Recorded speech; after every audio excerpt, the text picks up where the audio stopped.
Airport کی building میں داخل ہونے کے بعد وہ سیدھا بیرون ملک روانگی والے سیکشن میں آ گیا۔ یہاں کمپیوٹرائز اسکرین جگہ جگہ لگی تھی جہاں ملکوں کے نام ان کی طرف جانے والی فلائٹوں کے نمبر لکھے ہوئے بار بار آ رہے تھے۔ زناش ایک بورڈ کے پاس آ کر غور سے شہروں کے نام پڑھنے لگا۔ بہت جلد اسے معلوم ہو گیا کہ ملک پاکستان کے شہر لاہور کو BOAC کی ایک فلائٹ 3 گھنٹے بعد روانہ ہوگی۔ زناش سیدھا ڈپارچر لاؤنج میں آ کر بیٹھ گیا۔ لاؤنج اس وقت تقریباً خالی تھا۔ ڈاکٹر پرویز کی اینک جس کو لگا کر زناش کی غیبی لاش کو دیکھا جا سکتا تھا زناش کے لمبے کرتے کی جیب میں موجود تھی، مگر زناش اسے بے نیاز تھا، اسے تقریباً بھول چکا تھا۔ تھوڑی دیر بعد لاؤنج میں کئی مسافر آ کر بیٹھ گئے۔ یہ کسی دوسرے ملک جانے والے لوگ تھے۔ ان کی فلائٹ کی پرواز کا اعلان ہوا تو وہ اٹھ کر جہاز کی طرف چل دی۔ اس کے بعد ایک اور فلائٹ کے مسافر آ کر بیٹھ گئے۔ اسی طرح 2-3 فلائٹوں کی پرواز کے بعد زناش کی فلائٹ کا نمبر آ گیا۔ یہ فلائٹ پاکستان کے شہر لاہور سے ہوتی ہوئی سنگاپور جا رہی تھی۔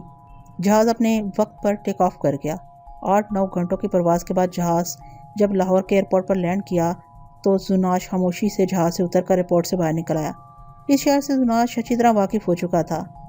زناش شہر سے باہر اس سے گزرتا ہوا سیبی حویلی کے سامنے آ گیا۔ یہ قلعہ نما حویلی تھی۔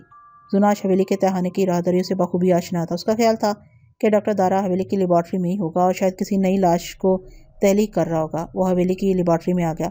لیبارٹری ایک تہانے میں تھی اور خالی پڑی تھی۔ دیوار کے ساتھ وہ اسٹریچر اسی طرح پڑا تھا جس پر لیٹ کر سو جانے کو ڈاکٹر پرویز اس کو کہا کرتا تھا۔ زناش نے ساری حویلی دیکھ ڈالی۔ وہ اوپر چھت پر بھی گیا مگر ڈاکٹر دارا اسے کہیں نہ ملا۔ زناش کا دماغ سوچنے لگا کہ ڈاکٹر دارا اس وقت کہاں ہوگا۔ زناش کا دماغ اتنا غور نہیں کر سکتا تھا۔ دوسری طرف ڈاکٹر پرویز کے قتل کی خبر لندن والے انکل نے ٹیلی فون پر اس کے گھر والوں تک پہنچا دی تھی کہ کسی نامعلوم شخص نے اسے قتل کر دیا ہے۔ حویلی کے کھنڈر میں موت زناش کی لاش کے روپ میں ڈاکٹر دارا کا بڑی بے چینی سے انتظار کرتی رہی مگر دارا نہ آیا۔ زناش اسی طرح اسٹریچر پر لیٹا رہا۔ زناش کے جسم میں 8-10 آدمیوں کی طاقت و توانائی تھی مگر اس کے جسم کا گوشت مردہ لاشوں کا تھا۔ اس گوشت میں کوئی احساس نہ تھا۔ اس کے بعد دن بھی گزر گیا۔ جب لیبارٹری کے روشن دان میں سے آتی دن کی روشنی دوسری شام کے اندھیرے میں تحلیل ہونے لگی تو زناش کے دماغ کو احساس ہوا کہ جس مقصد کو لے کر اس ملک میں اتنی دور سے آیا ہے وہ اسے دور ہوتا جا رہا ہے۔ ڈاکٹر دارا ابھی بھی لیبارٹری میں نہیں آیا۔ اسے خود چل کر دارا کو تلاش کرنا چاہیے۔ زناش کا دماغ کچھ سوچنے لگا۔ اس نے زناش کو ہدایت کی کہ ابھی رات کا پہلا پہر ہے، ابھی وہ اپنے شکار کی تلاش میں نہ جائے، ہو سکتا ہے اس کا شکار کسی پارٹی وغیرہ میں گیا ہو۔ زناش وہیں سے واپس ہو کر حویلی کی سیڑھیاں چڑھتا اوپر چھت پر آ گیا۔ چھت پر ایک چبوترا سا بنا ہوا تھا۔ زناش اس پر آلتی پالتی مار کر بیٹھ گیا۔ وہ بت بن کر بیٹھا تھا اور رات آہستہ آہستہ گزر رہی تھی۔ وقت کے گزرنے کا زناش کو کوئی احساس نہیں تھا۔ وہ پتھر کے مجسمے کی طرح بیٹھا تھا۔ وقت اپنے معمول کی رفتار سے گزر رہا تھا۔ آدھی رات بھی گزر گئی۔ شہر کو جانے والی سڑک سے گاڑیوں کی جو آوازیں سنائی دیتی تھی وہ خاموش ہو گئی تھی۔ زناش کو محسوس ہوا کہ اب اسے چل دینا چاہیے۔ وہ سب سے پہلے اسے اسپتال میں تلاش کرنا چاہتا تھا۔ زناش نے سیدھا اسپتال میں ڈاکٹر دارا کے کمرے کا رخ کیا۔ کمرے کا دروازہ بند تھا۔ اندر روشنی ہو رہی تھی۔ کسی عورت کی آواز آ رہی تھی۔ وہ ٹیلی فون پر کسی سے گفتگو کر رہی تھی۔ زناش دروازہ کھولے بغیر کمرے میں داخل ہو گیا۔ ڈاکٹر دارا وہاں نہیں تھا۔ اس کی سیٹ پر ایک نرس بیٹھی مسکرا کر کسی سے فون پر باتیں کر رہی تھی۔ زناش اس خیال سے کہ ڈاکٹر دارا کو اوپر وارڈ میں دیکھا جائے مڑا ہی تھا کہ نرس نے فون پر کسی سے کہا، ڈاکٹر دارا آج نائٹ ڈیوٹی پر ضرور ہیں لیکن وہ اس وقت اپنے کمرے میں نہیں ہیں۔ میرا خیال ہے وہ اپنے ہاسٹل میں چلے گئے، اب کل ہی آئیں گے۔ زناش یہ سن کر ایک لمحے کے لیے کچھ سوچنے لگا، پھر مڑا اور کمرے سے باہر نکل گیا۔ ڈاکٹر دارا جس ہاسٹل میں رہتا تھا وہ ہاسٹل ہسپتال کے احاطے کے اندر ہی واقع تھا۔ زناش کو ڈاکٹر دارا کے ہاسٹل کے کمرے کا نمبر معلوم نہیں تھا لیکن وہ اسے تلاش کر سکتا تھا۔ رات آدھی گزر چکی تھی۔ زناش غیبی حالت میں تھا۔ چوکیدار اسے نہیں دیکھ سکتا تھا۔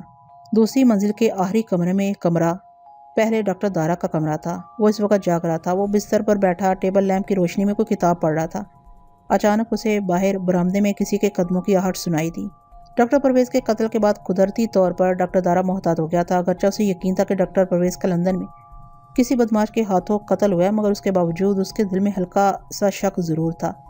عین ممکن ہے کہ اسے زناش کی لاش نے قتل کر ڈالا۔ اسے وہم ہو گیا تھا کہ ڈاکٹر پرویز کو قتل کرنے کے بعد زناش اسے قتل کرنے پاکستان ضرور آئے گا۔ چنانچہ اسی دن سے ڈاکٹر دارا اپنے پاس احتیاط کے طور پر 2 چیزیں ضرور رکھتا تھا، ایک بھرا ہوا پستول اور دوسری وہ اینک جس کو آنکھوں پر لگا کر وہ زناش کی غیبی لاش کو دیکھ سکتا تھا۔ اس وقت بھی وہ دونوں چیزیں اس کے پاس تھیں۔ بھرا ہوا پستول اس کے سرہانے کے نیچے تھا اور اینک اس نے اپنے سلیپنگ سوٹ کی سامنے والی جیب میں رکھی ہوئی تھی۔ باہر برآمدے کی بتی روشن تھی۔ چونکہ ڈاکٹر دارا نے اینک لگا رکھی تھی اسے برآمدے میں 3 کمرے چھوڑ کر اچانک زناش کی لاش نظر آ گئی۔ ڈاکٹر دارا کا جسم دہشت کی وجہ سے لرز کر ایک دم سرد بے جان ہو گیا۔ زناش کی لاش کمرے کے بند دروازے میں منہ ڈال کر دیکھ رہی تھی۔ ڈاکٹر دارا نے بھاگنا چاہا مگر اسے محسوس ہوا کہ اس کے پاؤں من بھاری ہو گئے ہیں۔ موت کو اچانک سامنے دیکھ کر ڈاکٹر دارا کے جسم میں اپنے آپ کو بچانے کے لیے مدافعتی قوت آ گئی تھی۔ زناش حلق سے ڈراؤنی آوازیں نکالتا ڈاکٹر دارا کی طرف بڑھ رہا تھا۔ ڈاکٹر دارا نے پستول کا رخ زناش کی طرف کیا اور اوپر تلے 6-7 گولیاں فائر کر دیں۔ فائرنگ کے دھماکوں سے ہاسٹل کی خاموش فضا گونج اٹھی۔ ساری کی ساری گولیاں زناش کے سینے اور گردن میں سے پار ہو گئیں۔ ڈاکٹر کو یقین تھا کہ اتنی گولیاں کھانے کے بعد زناش کی لاش گر پڑے گی، مگر ایسا نہ ہوا۔ زناش کو پے در پہ 5 دھکے لگے اور وہ پیچھے کو لڑکھڑایا اور ایک طرف کو جھک گیا۔ ڈاکٹر دارا کو جان بچانے کا موقع مل گیا تھا۔ وہ سمجھ گیا تھا کہ زناش کی لاش پر گولیوں کا اثر نہیں ہوا ہے اور اسے صرف گولیاں لگنے کے دھکے محسوس ہوئے ہیں۔ وہ زناش کی لاش کے پیٹ اور سینے پر مزید گولیاں برساتا دیوانہ وار وہاں سے دوڑ پڑا۔ زناش کے جسم سے کتنی ہی گولیاں نکل گئی تھیں مگر اس کے جسم سے خون کا ایک قطرہ بھی نہ نکلا تھا۔ اس کی وجہ یہ تھی کہ اس کا جسم مردہ لاشوں کے ٹکڑے جوڑ کر بنایا گیا تھا۔ زناش کو معمولی سا درد بھی محسوس نہیں ہوا تھا، لیکن گولیوں کی اتنی رفتار کے ساتھ ٹکرانے سے اس کو ہلکے ہلکے اوپر تلے کئی دھکے محسوس ہوتے تھے۔ فائرنگ کے دھماکوں کی وجہ سے ہاسٹل کے تقریباً سارے کمروں کی بتیاں روشن ہو گئی تھیں اور لڑکے کمروں سے باہر نکل آئے تھے۔ زناش ان کے درمیان میں سے گزرتا نیچے آیا۔ ہاسٹل کی عمارت کے باہر رک کر اس نے اندھیرے میں ڈاکٹر دارا کو تلاش کرنے کی کوشش کی، مگر دارا اس وقت تک اپنی گاڑی میں بیٹھ کر اسپتال سے نکل چکا تھا۔ زناش وہاں سے سیدھا سیبی کھنڈر والی لیبارٹری کی طرف چل پڑا۔ زناش کے علم میں یہ بات آ چکی تھی کہ ڈاکٹر دارا اسے غیبی حالت میں بھی دیکھ سکتا ہے، کیونکہ اس کے پاس اسے دیکھنے والی اینک موجود ہے۔ چنانچہ وہ اس پر قاتلانہ حملہ کر سکتا تھا۔ یہ ٹھیک ہے کہ زناش کے جسم پر گولیوں کا اثر نہیں ہوتا تھا اور گولیاں جسم میں سوراخ ڈالتے ہوئے جہاں سے گزر جاتی تھی اس جگہ کا گوشت اپنے آپ مل جاتا تھا، لیکن ڈاکٹر دارا کسی تیز دھار آلے سے زناش کا سر قلم کر سکتا تھا۔ لیکن دارا بھی اتنا احمق نہیں تھا۔ وہ جانتا تھا کہ زناش کی لاش اسے قتل کرنے کے لیے اس کا پیچھا کر رہی ہے اور کسی بھی وقت کسی بھی جگہ نمودار ہو سکتی ہے۔ چنانچہ وہ بھی محتاط ہو گیا تھا۔ سب سے پہلی احتیاط ڈاکٹر دارا نے یہ کی کہ اسپتال سے 1 ماہ کی چھٹی لے لی اور ہاسٹل کو چھوڑ دیا۔ اس کے ایک دوست نے شہر سے دور نہر کے کنارے ایک چھوٹا سا فارم بنایا ہوا تھا۔ ڈاکٹر دارا نے اس فارم کے کمرے میں آ کر ڈیرا لگا لیا۔ اسے صرف زناش سے اپنے آپ کو چھپانا ہی نہیں تھا، بلکہ زناش کو تلاش کر کے اسے موت کے گھاٹ بھی اتارنا تھا۔ زناش سارا دن اسیبی حویلی کے بوسیدہ ستونوں کے پیچھے چھپ کر بیٹھا ڈاکٹر دارا کا انتظار کرتا رہا، لیکن وہ نہ آیا۔ زناش کو کیا خبر تھی ڈاکٹر دارا شہر سے باہر نہر کے ایک کنارے پہ بیٹھا زناش کو ہمیشہ ہمیشہ کے لیے ختم کرنے کا منصوبہ تیار کر رہا ہے۔ دن چڑھا تو زناش وہیں چھپا رہا۔ سارا دن اس نے وہیں گزار دیا۔ جب دن کی روشنی ماند پڑنے لگی اور سورج مغرب کی جانب غروب ہونے کی تیاریاں کرنے لگا تو زناش اسیبی حویلی کے کھنڈر سے نکل کر شہر کی طرف جانے کی بجائے کھیتوں کی طرف روانہ ہو گیا۔ زناش اسیبی حویلی کی کھنڈر سے ڈاکٹر دارا کا کام تمام کرنے کے لیے اس کے اسپتال جانے کے ارادے سے نکلا تھا، لیکن اسے یقین تھا کہ ڈاکٹر دارا رات کی ڈیوٹی پر ہوتا اور وہ اسپتال میں سے کہیں نہ کہیں ضرور نظر آئے گا۔ زناش دن کے وقت ڈاکٹر دارا کے سامنے جانے کا خطرہ مول نہیں لے سکتا تھا، کیونکہ ڈاکٹر کے پاس اسے دیکھ لینے والی اینک موجود تھی۔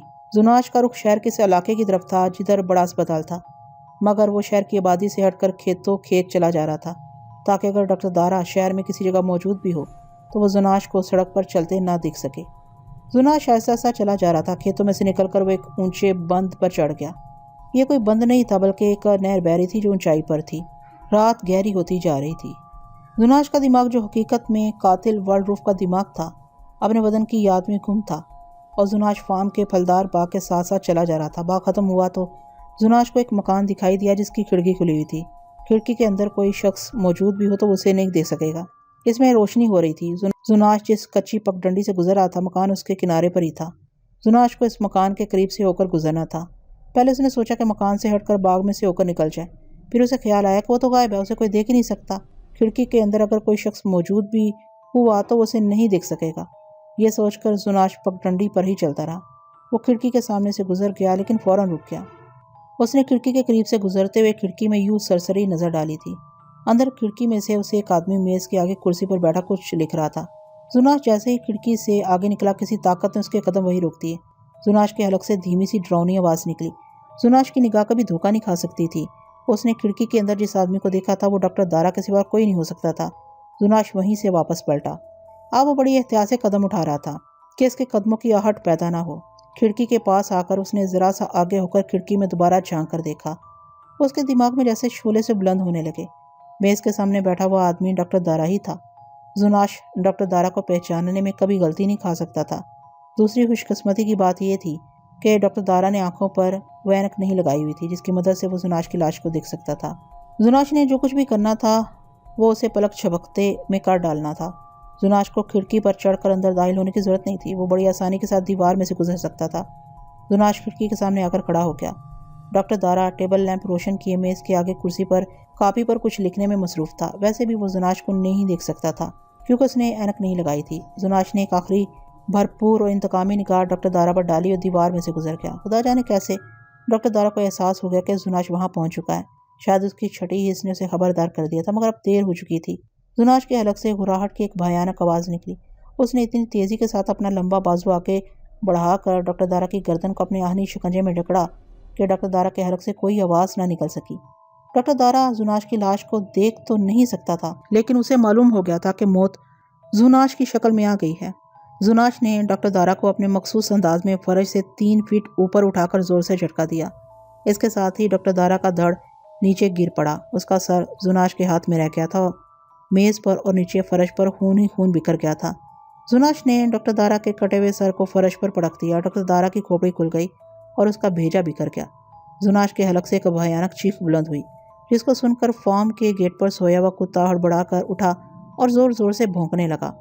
زناش کا رخ آسیبی حویلی کی کھنڈر کی طرف تھا۔ زناش ایک ایسی زندہ لاش کی طرح چلا جا رہا تھا جس نے اپنے گناہوں کا کفارہ ادا کر دیا ہو، لیکن زناش کو معلوم نہیں تھا کہ ابھی اسے اپنے کچھ گناہوں کا حساب بھی بے باک کرنا تھا۔ ابھی اس کے کچھ ایسے گناہوں کا حساب باقی تھا جو اس کے ان گناہوں سے کہیں زیادہ گھنونے تھے، جن کا کفارہ وہ اپنی طرف سے ادا کر چکا تھا۔ زناش نے تہانے میں آ کر الماری اور شیلف اور میز پر لگی ہوئی بوتلوں اور سرجری کے آلات کو شعلہ بار نگاہوں سے دیکھا۔ اس کے حلق سے گھراہٹ کی آواز مسلسل نکل رہی تھی۔ یہ آواز ایسی تھی جیسے رات کی تاریکی میں کوئی زخمی چیتا کسی جھاڑی میں چھپا گھرا رہا ہو۔ اچانک زناش الماری کی طرف بڑھا۔ اس نے الماری کا دروازہ کھول دیا۔ الماری کے خانوں میں مختلف میڈیکل سائنس کی کتابیں اور مصنوعی انسانی لاشیں تیار کرنے والے فارمولوں کے تجربات پر مشتمل فائلیں بھری ہوئی تھیں۔ زناش نے ساری کتابیں، ساری فائلیں نکال کر فرش پر بکھیر دیں، پھر الماری کو دونوں بازوؤں سے اٹھا کر زور سے فرش پر پٹک دیا۔ الماری فرش پر گرتے ہی چکنا چور ہو گئی۔ اس کے بعد اس نے میز پر سے دوائی کی شیشیاں اور بوتلیں اٹھا کر دیوار کے ساتھ پٹکنی شروع کر دیں۔ تھوڑی دیر بعد لیبارٹری کا سارا سامان تباہ و برباد ہو چکا تھا۔ یہاں سے نکل کر زناش کی لاش اوپر والے کمرے میں آ گئی۔ یہاں بھی کافی سامان پڑا تھا۔ زناش پر جیسے کوئی بھوت سوار ہو چکا تھا۔ اس نے وہاں بھی سارے سامان کو تہس نہس کر دیا۔ اوپر والی منزل کے سائنسی سامان کو تباہ کرنے کے بعد وہ واپس پہلی منزل میں آ گیا۔ یہاں اسپرٹ کی تیز بو پھیلی ہوئی تھی۔ اسپرٹ کے بہت بڑے مرتبان کے ٹوٹ جانے سے سارے اسپرٹ فرش پر بہہ رہی تھی۔ زناش کی نیم و مردہ آنکھوں کی نگاہیں لیبارٹری کے کونے میں مرکوز ہو گئیں۔ کونے میں پیٹرول سے بھرا ہوا ایک چوکور ڈبہ پڑا تھا۔ زناش نے اسے اٹھایا اور ساری لیبارٹری کے فرش پر بکھرے ہوئے تباہ شدہ سامان پر پیٹرول چھڑک دیا۔ اب اس کی نیم مردہ آنکھیں دیا سلائی کا باکس ڈھونڈ رہی تھی۔ اسے یاد آ گیا کہ اسپرٹ لیمپ جلانے کے لیے ڈاکٹر پرویز دیوار کے ایک طاق میں سے ماچس اٹھایا کرتا تھا۔ اسپرٹ لیمپ جلانے کے بعد ماچس وہیں رکھ دیتا تھا۔ زناش دیوار والے طاق کی طرف بڑھا۔ اس نے طاق میں ہاتھ ڈالا، ماچس وہاں موجود تھی۔ زناش نے ماچس اٹھائی اور لیبارٹری کے دروازے کے پاس جا کر کھڑا ہو گیا۔ اس نے بکھرے ہوئے سامان میں سے ایک چیتھڑا اٹھا کر اسے آگ لگائی اور زور سے پیٹرول اور اسپرٹ میں بھیگے ہوئے سامان پر پھینک دیا۔ ایک ہلکے سے دھماکے کے بعد تمام چیزوں نے آگ پکڑ لی اور شعلے بلند ہونے لگے۔ زناش تہانے سے نکل کر اوپر والی منزل پر آ گیا۔ ماچس اس کے ہاتھ میں تھی۔ دوسری منزل میں بھی اس نے آگ لگا دی۔ دیکھتے ہی دیکھتے آسیبی کھنڈر کی لیبارٹری میں آگ بھڑکی اور شعلے آسمان سے باتیں کرنے لگے۔ زناش نے آخری بار 2 گناہ گار انسانوں کے بنائے اس جہنم کی آگ کے شعلوں کو دیکھا اور ایک طرف روانہ ہو گیا۔ زناش کی لاش اب اس شہر سے، اس ملک سے دور نکل جانا چاہتی تھی۔ وہ رات کی تاریکی میں ایک ویران میدان میں سے گزر رہا تھا۔ میدان میں اگی ہوئی جنگلی جھاڑیاں اس کے پاؤں تلے کچلی جا رہی تھیں۔ وہ بائیں ٹانگ ذرا سی گھسیٹ کر چل رہا تھا۔ گولیاں لگنے کے بعد سے اس کی ٹانگ کے جوڑ کی ٹوٹی ہوئی ہڈی کا یہ عیب کچھ دیر پہلے نمودار ہوا تھا۔ اس کی ٹانگ درد نہیں کر رہی تھی۔ درد کا احساس تو اس کے جسم سے غائب تھا، کیونکہ اس کا سارا جسم مردہ لاشوں کے اعضاء کو کاٹ کر بنایا گیا تھا۔ مگر اس کی بائیں ٹانگ کے اوپر جوڑ کی ٹوٹی ہوئی ہڈی میں سے چلتے وقت ایسی آواز نکل رہی تھی جیسے لوہے کے 2 ٹکڑے آپس میں رگڑ کھا رہے ہوں۔ زناش کا ارادہ وہاں سے سیدھا لاہور ایئرپورٹ کی طرف جانے کا تھا، جہاں سے وہ کسی نہ کسی جہاز میں سوار ہو کر لندن پہنچ جانا چاہتا تھا۔ اس نے چلتے چلتے چہرہ اٹھا کر آسمان کی طرف دیکھا۔ آسمان پر اتنے زیادہ بادل جمع ہو گئے تھے کہ ایک ستارہ بھی نظر نہیں آ رہا تھا۔